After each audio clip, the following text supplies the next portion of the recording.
Lads, right now, you should be scared because I am secretly amazing at predictions. I know.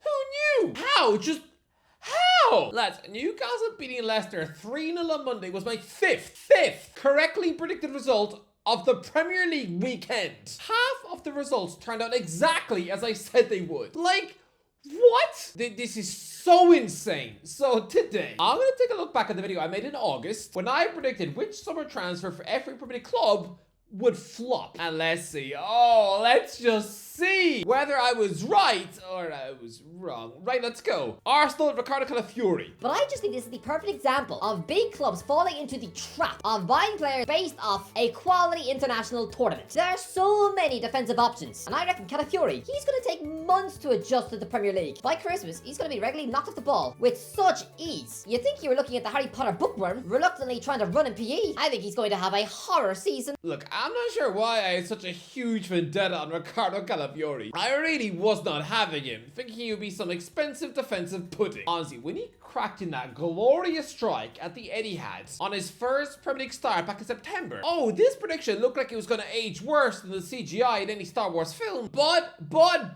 this has been the season of his dodgy knee. He's only started 11 league games. Sure, he scored the winner against Wolves, but lads, he has not played more than an hour in a match since the 4th of January. He hasn't put 90 minutes back-to-back since October, when he was left back as they were bullied by Bournemouth. He was brought in to be the new star left back, right? Yeah, he's been benched by a kid. This is the year of Miles Lewis-Skelly, pocketing Galactico, scoring for England, doing the Haaland celebration. By contrast, MLS has made this signing from Bologna. Now look about as fresh and exciting as a Grey's Anatomy box set. He's not been a hopeless flop, no, but he absolutely has not been worth the 42 mil. So I'm gonna say 1-0 to me. Aston Villa, Ross Barkley. What is the point? Why? Barkley will start 5 Premier League matches and will mostly look like a tired, unfit dog. Look, it was strange to see Ross Barkley coming back to Aston Villa. It was only 5 minutes ago this guy was stuck in France, probably googling what a croissant was. So to see him rock up at Champions League Aston Villa after a Luton Town relegation, it looked odd. It was like seeing Unai Emery bringing a potato on an aeroplane. It was like seeing him turn up to his brother's wedding with a doll as his date. I said Barkley would not start 5 Premier League matches. I was right, but to be fair, I mean, he has scored in 2 of his 3 starts against Bournemouth and Leicester. That's weird. But look, surprise, surprise, he's had a calf injury ruin his season. He hasn't played since the 4th of January. I mean, he did sneak in a Champions League winner away to RB Leipzig in December. So that's a beautiful career memory for the guy. And he did play over half an hour in the epic win over Bayern Munich. So there has been highlights, but overall, meh.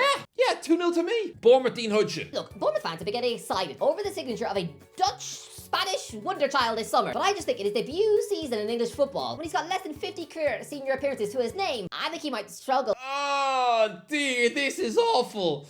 This one is embarrassing. Dean Hudson has been one of the stars of the season. Look, in my defense, okay, this is a teenage centre back who looks like he still rides the Santa Claus. He looks like some scrawny little boy who only eats apples and eggs and probably works at the Burger King drive-thru. He looks so young that his favourite movie is probably Cars 2. I thought this little boy from Juventus would be exposed and would get bullied more often than the weird nerd who gets his head dunked in a loo. I did not think that a former Juventus centre back would be a patch on what Lloyd Kelly was. Weirdly, Kelly has since joined Juve himself, which honestly looks so horrifyingly weird. It would have been less strange to see Kelly quit Newcastle to get a voice acting job in the next Toy Story film. What's even more horrifying is that he somehow survives an early Champions League exit against PSV and an early cup defeat to Empoli and back-to-back 4-0 and 3-0 defeats in Serie A and still has kept his place in the Juventus defense, playing in a shirt that Cannavaro used to wear. I'm sorry, is he bribing Igor Tudor with gummy bears? Look, Hudson has been amazing in defense. He's since made his debut for Spain and is now linked with both Bayern Munich and Real Madrid. Oh, this was garbage. It's now 2-1. Brentford, Fabio Carvalho. I just think this man is stuck in a rut. Is he good enough for the Premier League? I don't know, for the money paid, I think Carvalho might just have had his own self-belief and confidence squeezed out of him totally by Liverpool. I think he'll be an expensive dud.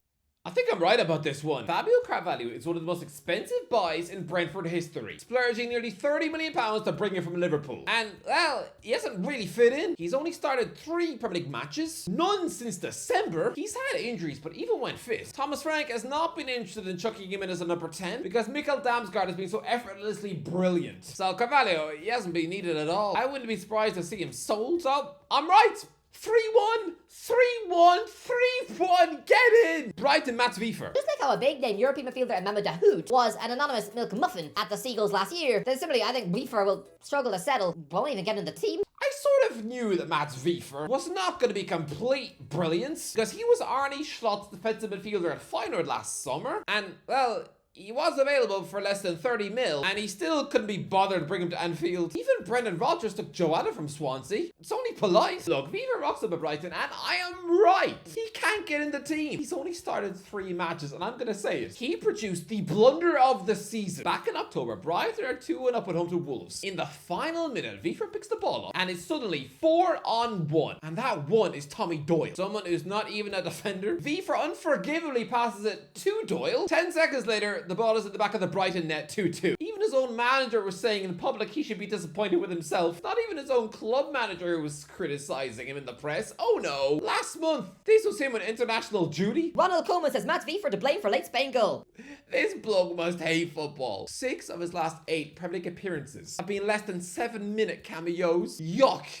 Lads, I'm 4-1 up. Chelsea, Pedro Neto. Pedro Neto missed 96 games through injury over the last 3 years. Sorry lads, but this is a joke signing. He'll barely start a match all season long. I just remember how much everybody thought that Raheem Sterling was a laughable, rotten banana sandwich after joining Man City for that fee and delivering a very lukewarm 6 goals and 2 assists in his debut Premier League season at the Etihad. I'm telling you now, okay? If Neto betters that total in the league, if he has a higher goal and assists, then I will eat a tin of dog food while singing Neto a love song. Should I be scared? Because right now, Pedro Neto has 3 Premier League goals and 4 assists. Nah, not really. Look, fair play, okay? Pedro Neto has only missed 2 games for Chelsea through injury. I assumed he was going to be an injury-riddled worm, somebody who'd crack his ribs just reaching for the milk in the morning, but no, he's somehow steered clear of injury demons so far, and he's actually largely forced his way into the starting 11. I mean, the fact he's completed the full 90 minutes 11 times this season, I am in shock. He's got 5 goals in all comps, which, you know, is not worth 50 mil. No, but it's still the joint highest goal-scoring season of his life, which should show you that the 25-year-old Portuguese winger has the end product of a chocolate yogurt, but still, he's not been a flop. I'm wrong. 4-2. Crystal Palace has made a Sarr. Anyway, Sarr is coming off a pretty dreadful 3-goal debut season at Marseille. Palace have probably built this guy up to be some sort of Superman, and are just going to be very underwhelmed now they have him up close. Yeah, I thought Crystal Palace, after finally landing Ismaila Sarr, after creepily obsessing over him for years, honestly, without the Watford, the poor Senegalese winger probably had Roy Hodgson sending him photos of himself on the nip. Even the thought of that is enough to bring up last night's lasagna. But look, Sarr has been good. He's played every single possible Premier League match this season. He started the last 22 league games. He's chipped in with 9 goals and 4 assists in all competitions. Nah, he's been good. 4-3. Everton eliminate NDA. Sorry, but NDA is going to have a completely anonymous season rotting on that bench. I'm confused, okay? Because eliminate NDA is exactly the opposite of what Sean Dyche likes. Yes, he's a saucily skillful maverick. So now seeing him link up with Dyche, nah, it was about as confusing as me coming home for Christmas to see my mum on a date with a rhinoceros. It's like slapping on the television and seeing Peppa Pig getting knocked up by her dad. It was just odd, but hey, I guess this was stuffy old Dyche mellowing in his old age and actually choosing to give creative a license to such a maverick winger. And yeah, he's lit the place up. 9 goals this season. He scored some scorchers, like that excellent goal at Man City to earn a point. Yeah, he's been really good. Whoops. 4-4. Fulham, Ryan Sessegnon. Honestly, this is going to be a really forgettable injury-plagued season where Sessegnon will start less than 5 Prem matches. Just really, really sad. I'm right. Okay, I'm probably right. Ryan Sessegnon has only started 2 Premier League matches, and it's now April. Imagine telling anyone back when he was starting for Fulham as a 16-year-old left back every week, and he would have to wait 9 years to score his first Premier League goal for the club. But look, weirdly, he hasn't actually been injured. I know, I'm shocked too. This is someone who'd probably pull his hamstring just hugging a teddy bear. And yeah, no, he's just been patiently waiting on Marco Silva's bench for the entire season. I mean, by the 1st of February, the guy had a combined 5 minutes of Premier League football under his belt. That's probably humbling for someone who's once the king of Craven Cottage. But look, he's had a fantastic spring. In his last 2.5 hours of Premier League football, he's got 3 goals and an assist. He scored less than a minute into his first start at Wolves, cracked in a sublime finish against his old club Spurs, and then just smashed in a brilliant goal on his second start against Liverpool. So he has had his moments. But for someone who Barcelona once tried to buy, it has not been a successful season. So I'm going to say I'm 5-4 up. Ipswich Town, Liam Delap. After a season of being a £20 million Ipswich flop, a centre-forward who'll embarrass himself in scoring less than 4 Premier League goals, why not then toss your England ambition into a bucket of worms and come and play for Ireland? Come on, Liam. You know you want to. 12. Premier League goals for a rubbish Ipswich and is now apparently the #1 target for Manchester United. Yeah, the bloke whose dad was made famous for chucking a ball without his goals and assists, then Southampton wouldn't be the only team with just 10 points on the board. I'm so wrong on this one. 5-5. Leicester, Caleb. I think Cody will be a completely error-prone, hopeless Premier League flop. Yeah, pretty much. Caleb has been a dreadful Leicester flop, but this didn't take a genius. Most of their signings since they won the league have been a complete dog vomit. 6-5 to me. Liverpool, nobody. Yeah, Liverpool hadn't signed Chiesa yet.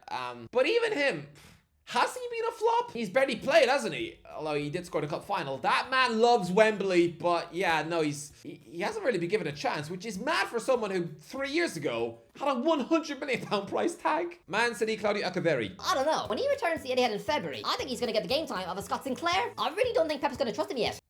Well, Claudio Calafiori is back after his brilliant loan spell at River Plate, but where is he now? He hasn't been on the bench for Man City. Instead, Pep has gone out there and signed Nico Gonzalez instead. I don't know.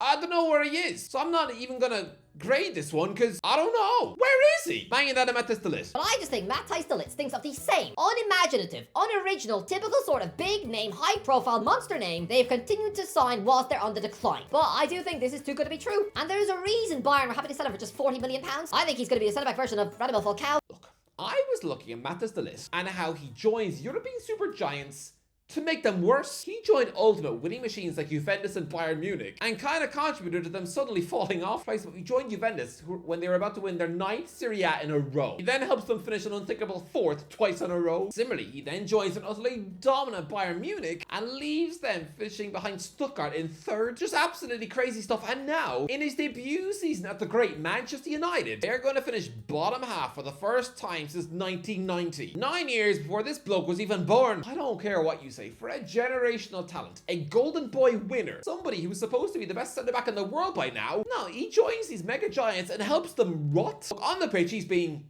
okay, but I will say only okay.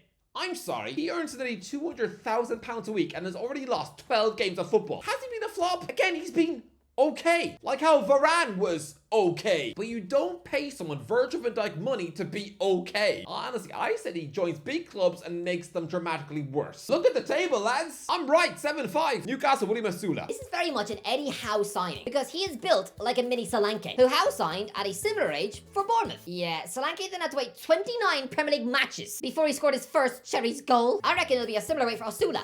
Like Solanke, he ain't ready. It's gonna be tough. This feels mean because I now love William Masula. He's demonstrated in the cup final celebrations that he's absolutely bonkers. He's just some wacky kid. Crazy Will. He's absolutely becoming a fan favorite off the pitch. He's like some human puppy, bouncing with infectious energy, but he's barely played. Like really, barely played. It's just 10-minute cameos here and there. So of course he hasn't scored his first Premier League goal. He's only had a combined 83 minutes on the pitch. I mean, he did smack in a superb finish against Bromley in the FA Cup, so that's something, although he did look wildly off it when lumbering about up front against Wimbledon in the League Cup. I don't know, okay? I said he wouldn't score in the Premier League, and he hasn't. But he could be a future Solanke, maybe. But so far, I'll make 5 up. Nottingham Forest, Elliot Anderson. £35 million. £35 million? For Elliot Anderson? I think he starts the season in Nuno Santo's starting 11, but then he'll struggle to establish himself, and in this ever-evolving, ruthless door and stacked, bloated Forest squad, once you get dropped, you're done for. Anderson will get the Lewis O'Brien treatment, and then exiled to America. Oh, this was a revolting one. I said that Elliot Anderson would be a horrendous Nottingham Forest signing, at a laughable £35 million. Instead, he's been utterly fantastic. He starts every week in midfield for our Forest team 3rd in the league, and he's just 1 game away from an FA Cup final. He's arguably in contention to be in the PFA team of the season. He would definitely make the starting 11 for a team of best new signings. So yeah, he's been class. Whoops, 8-6. Next, Southampton, Adam Lallana. He's 36! Is he only being brought in to take up the reins at Christmas if Russell Martin really does have his ideas chewed apart on toast? What was the point? Adam Lallana's Southampton legacy was already in the mud. So he returns at 36 to what? Barely play, and is now weirdly on the coaching staff, trying desperately not to be part of the worst ever Premier League team of all time. This was so pointless. He should have just retired. 9-6. Tottenham, Dominic Solanke. £65 million feels like a lot of money. I think he'll do okay. 10 Premier League goals this season, but he ain't gonna be a patch on Harry Kane, and boy will it show. I said Dominic Solanke would only score 10 Premier League goals this season and would be outscored by the bloke who replaced him at Bournemouth. Yep. Evan Nielsen has got 9 Premier League goals. Solanke has 7. Look, he had a bright start, but he's had his injuries. What a shock. And hasn't actually netted a Premier League goal since the 4th of January. He hasn't scored a Premier League goal at home since 3 days before Christmas. Actually, considering he found the knack of scoring in defeats, well, he hasn't actually scored a goal that meant something, that earned Spurs points on the board since the 3rd of November. If you spend £60 million on a striker, you expect him to score in more than just 6 Premier League matches? Honestly, lads, so far, these are Soldado numbers. Sorry, but I'm right on this one. 10-6. West Ham, Guido Rodriguez. He'll just be what Calvin Phillips was last season, mostly rotting on the bench. Rodriguez is going to be one of these players that nobody's going to remember ever play for West Ham. Guido Rodriguez was very much a Lopetegui signing. He was one of the first names in the West Ham midfield on the team sheet at the start of the season, where the Hammers were dreadful. Graham Potter comes in and instantly decides this guy is absolute sausage dirt. He's just a bench warmer who's now played a combined 2 minutes of football from the last 9 league games. Yeah. Flop 11-6. Wolves, Jurgen Strand Larsen. 5 goals? Is that good? No. 11 goals. Jurgen Strand Larsen has been pretty clinical in front of goal. Yeah, I mean, because Erling Haaland exists, then I'm guessing he has zero hype in Norway, despite being someone who was once at actual AC Milan. But yeah, he's probably their modern day Josh King. But hey, despite living in this world-class monster's shadow, he still had a great debut season in the Prem. So I'm very wrong. 11-7. So there we have it. I've won this video. 11-7. I've actually predicted more flops than not. I'm pretty pleased with this. What's going on? Since when did I get good at predictions? What? Anyway, that's the video. Let me know in the comments below what let me know. Okay, let me know in the comments below what do you think. Was I wrong in grading some of these flops? Let me know in the comments below. If you enjoyed the video, don't forget to like, share, and subscribe. I'll talk to you in a while.